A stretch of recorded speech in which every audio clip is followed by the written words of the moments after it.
Hello guys, welcome to our channel. నేను మీ anchor Teja. ప్రస్తుతం మనతో పాటు సీనియర్ జర్నలిస్ట్ జగదేవ్ గారు. నమస్తే సార్. నాగ చైతన్య, శోభితా దులిపాల వారిద్దరు కూడా ఈరోజు ఎంగేజ్మెంట్ చేసుకున్నారు నాగార్జున గారు వారి ఇంట్లో. అయితే రీసెంట్గా వాళ్ళకి సంబంధించి ఇక్కడ ఏదైతే ఉందో కాంగ్రెస్ ప్రభుత్వం తెలంగాణ ఒక ట్వీట్ చేసింది. అంటే ఎలా అంటే ఫోన్ ట్యాపింగ్లు అలాంటివి ఏమీ లేకుండా కలకాలం మంచిగా ఉండాలి, సంతోషంగా ఉండాలి అని చెప్పేసి ఒక ట్విట్టర్ వేదికగా వాళ్ళు పోస్ట్ చేశారు. ఎవరు? కాంగ్రెస్ పార్టీ వాళ్ళు, కాంగ్రెస్ శ్రేణులు. ఓకే.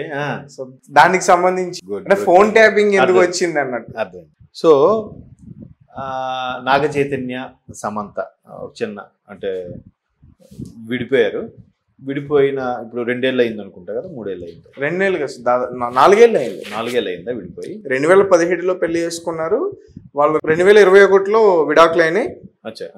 ఇప్పటి వరకు అట్లా వాళ్ళు విడిపోయి 4 సంవత్సరాలు అయింది. సో ఆ తర్వాత ఇప్పుడు ఈ శోభితతో ఎంగేజ్మెంట్. నేను పొద్దున కూడా వార్త వస్తే ఇది పుకారేమో అని డౌట్ వచ్చింది, కానీ బట్ ఒక న్యూస్ సంబంధించిన యాప్ క్లియర్గా ఇచ్చింది ఇట్లా అవుతున్నాడు. వాళ్ళ లీడ్ దొరకకుండా వాళ్ళు అట్లా ఇవ్వరు కదా.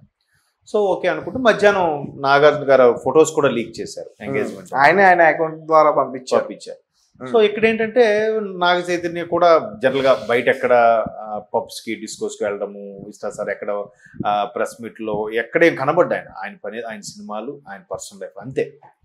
చాలా జెంట్లు గానే ఉంటాడు ఆయన కూడా.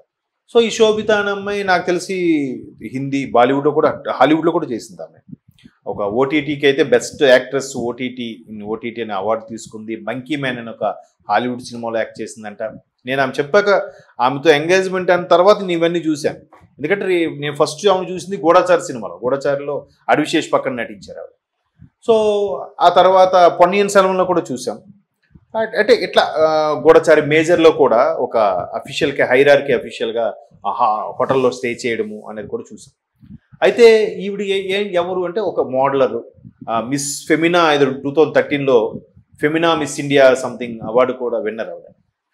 ఆ తర్వాత ఏంటి అనుకుంటే సరే ఈవిడికి నాగ చైతన్యకి ఎక్కడ పరిచయం అనేది చూసుకుంటే మేబీ గూఢచారి సినిమా వాళ్ళ అన్నపూర్ణ ప్రొడక్షన్స్ కాబట్టి అక్కడెక్కడో పరిచయం ఉంది. బట్ హైర్ పెద్ద పెద్ద వాళ్ళు అట్లాగే పరిచయాలు అవుతాయి. మేబీ అది ప్రేమగా దారి తీసుండొచ్చు, లేదా పెళ్లి వరకు 7 అడుగులు పడేలాగా చూస్తుండొచ్చు. అయితే ఈవిడ ఎంత పాష్గా ఉంది, మోడలింగ్ చేస్తుంది, చూస్తే తెలుగులో మాట్లాడుతుంది. నాకు షాకే. అరే అంటే అప్పుడు చెప్పారు తెలుగు అమ్మాయే, ఇక్కడ తెనాలు ఎక్కడ వాళ్ళది, వైజాగ్లో ఉండేవారు. తర్వాత వాళ్ళ ఫాదరు ముంబై మర్చెంట్ నేవీలో అందరూ చేశారు, ముంబై షిఫ్ట్ అయ్యారు. సో ఇది వాళ్ళ వృత్తాంతం. మొత్తానికి ఇద్దరు ఇష్టపడ్డారు, ఎంగేజ్మెంట్ అయింది, త్వరలో పెళ్ళి. అయితే ఇక్కడ కాంగ్రెస్ వాళ్ళు ఈ విధంగా ట్వీట్ చేయడానికి ఏంటి రీజను? ఫోన్ ట్యాపింగ్ అవ్వకుండా కలకాలంగా వర్ధిల్లండి అని. గతంలో కాదు, మొన్న తెలంగాణలో బీఆర్ఎస్ ప్రభుత్వం ఓటమి తర్వాత ఫోన్ ట్యాపింగ్ వ్యవహారం కుదేలు చేసి సినిమా ప్రముఖుల గురించి కూడా బయటకు వచ్చాయి. ప్రణీత్, అందులో సమంత గారు కూడా ఉన్నారు. అన్నారు. అవును, ప్రణీత్ గారు డీసీపీ ఏదో ఆయన దొరికాడు, డీసీపీ. ఆయన సీడీలు బ్లాక్ చేసి అవన్నీ ఇప్పుడు కేసులు ఎదుర్కొంటున్నారు. ఆయన హయాంలో ఉన్న ఆఫీసర్ కూడా ఎక్కడ యూఎస్లో ఉంటే వాడిని కూడా రప్పించి రాక్షణ ఇప్పించారు. అసలు ఎవరు ఎక్కడ ఏ నాయకులు ఎలా మాట్లాడుకుంటుంటే ఇవన్నీ ఫోన్ ట్యాప్ చేయించారు. అది ఎక్కడో జర్మనీ నుంచో ఎక్కడి నుంచో ఒక ఎక్విప్మెంట్ తెప్పించారు. అదొక 200 మీటర్లో ఒక పోలికి కడితే వీళ్ళు ఇక్కడ ఏం మాట్లాడుకున్నా క్లియర్గా స్పష్టంగా వినిపిస్తుంది అన్నట్టుగా ఆ డివైస్ ఏదో రకరకాలుగా మనం చూసాం. ఒక నెల రోజుల పాటు కుదేలు చేసేసింది ఫోన్ ట్యాపింగ్ వ్యవహారం.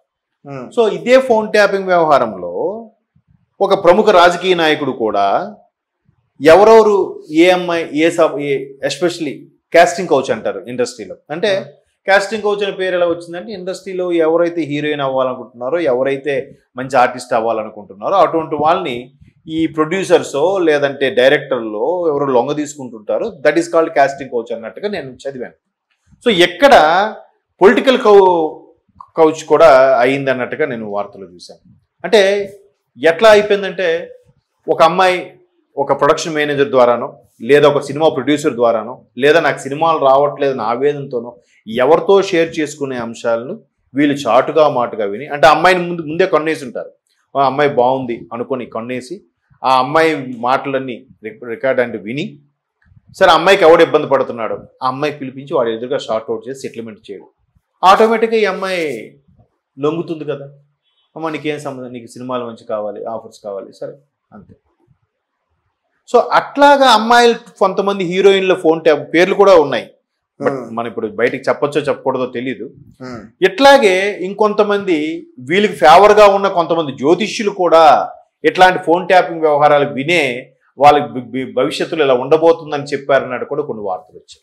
సో ఇవన్నీ ఎంత దుమారం రేపాయంటే ఒక యూట్యూబర్ అయితే మీరు నమ్మరు, నేను చూశాను, మాజీ మంత్రి పేరు దొరికాను, మాజీ మంత్రిని క్లియర్గా ఏంటి వాడు నాన్న పెద్దది, వాడు ఒక మంత్రి, నేను చేసే తిరుగులేదనుకొని లిటరల్లీ వాడుకున్నాడు, ఇప్పుడు ఈరోజు పతివ్రత కబుర్లు చెప్తున్నాడు అన్నట్టుగా ఆ యూట్యూబర్ ఒక వీడియో పెట్టాడు, నేను చూశాను. ఈనేటంత పచ్చిగా మాట్లాడేస్తున్నాడని. అట్లాగా ఆయన పచ్చిగా మాట్లాడమే కాదు, తర్వాత ఇంకొంతమంది పొలిటికల్ అనలిస్టులు కానీ కొంతమంది సినిమా క్రిటిక్స్ కానీ ఇలా మాట్లాడ కూడా చూశాను. మేబీ వార్తలో వాస్తవం ఉందేమో అనుకుంటా, బట్ నాట్ షూర్.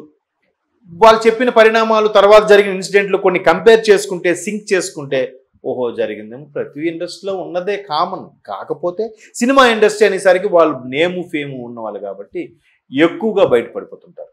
సో ఈరోజు నాగ చైతన్య ఒకప్పటి మాజీ భార్య సమంత గారి విషయంలో కూడా ఎట్లాంటి ఫోన్ ట్యాపింగ్ వ్యవహారమే వాళ్ళని విడిపోయే వరకు తీసుకొచ్చింది అన్నట్టు కూడా మనం ఒక గాసిప్ప రియలో తెలీదు, ఒక వార్త అయితే విన్నాను. సో ఇప్పుడు మళ్ళీ చైతన్య ఇంకో అమ్మాయితో ఎంగేజ్మెంట్ అవ్వడం వల్ల సరే ఇది కూడా మీరు ఫోన్ ట్యాపింగ్ ఎక్కడ దొరకకుండా మీరు జాగ్రత్తగా సంసారం చేసుకోండిరా, 10 కాలాల పాటు చల్లగా ఉండండిరా అనేవారు కాంగ్రెస్ శ్రేణులు పెట్టిన ట్వీట్. అంటే దాంట్లో ఎంత ఎటకారం ఉందంటే గత ప్రభుత్వాల్లో చేసిన వైఫల్యాలకి ప్రతిపక్షంలో ఉన్న నాయకులకి చెంపపెట్టులాగే వీళ్ళు స్టేట్మెంట్ ఇచ్చారు అనేది అర్థమవుతుంది. సో ఆ ఉద్దేశంతో వాళ్ళు అలా పెట్టుంటారు. ఇద్దరు స్టడీగా ఉంటున్నారు. అసలు ఎవడేం చేస్తారో వెంటనే కౌంటర్, వీడేం చేస్తారో వీడి మళ్ళీ కౌంటర్, వీళ్ళకి ఒక టీం వీళ్ళకి ఒక టీం, సెపరేట్గా సోషల్ మీడియా టీంలు ఉంటున్నాయి. వాళ్ళ దగ్గర వీళ్ళకి పుకార్లు కూడా రాసేస్తున్నారు. కొన్నిసార్లు ఆ పుకార్లు కూడా 10 సార్లు చొప్పించి నిజం చేసేలా చేసేస్తున్నారు. బట్ ఏది నిజమో ఏది అబద్ధమో తెలియట్లేదు.